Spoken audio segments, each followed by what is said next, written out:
ድምጽ የምትሆን ኤክሌሲያ መምጣት አለባት። ማንን የምትሰነጥቅ? መሰዊያውን ለመሰንጠቅ የግድ እኮ በመንፈስ ቅዱስ ምሪት መሰዊያው ጋር መሄድ አለብን። መሰዊያው ሊገባን ይገባል። ምን አይነት መሰዊያ እንደተሰራ በፖለቲከኞች ሊሆን ይችላል፣ በአስተማሪዎች ሊሆን ይችላል፣ በብሔር መሪዎች ሊሆን ይችላል፣ በተለያየ ባህላዊ አባቶች ሊሆን ይችላል። ዋትኤቨር በማንም ይሁን በማንም የተሰራ መሰዊያ ግን በእግዚአብሔር ልጅ በክርስቶስ ስም ይፈርሳል። ግን የፉከራ መሆን አይችልም። ከዚህ አዳራሽ ፎክረን የምናስተካክለው አይደለም። በመንፈስ ቅዱስ ምሪት ውስጥ ገብተን በመጀመሪያ እኛ ቤት ያሉ ትንንሽ መሰዊያዎች ምን ብለን አፍርሰን፣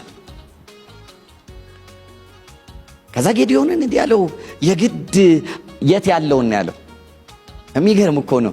በአባት ቤት ያለውን እኮ ነው ያለው። ቤት አባት ቤት ነገዱ ጋር ከመሄድ በፊት ሀገር ደረጃ ከመሄድ በፊት በማ ቤት በአባት ቤት ያለውን የበዓልንና የአሼራን የአጸዱን መሰዊያ አፍርሰዋል።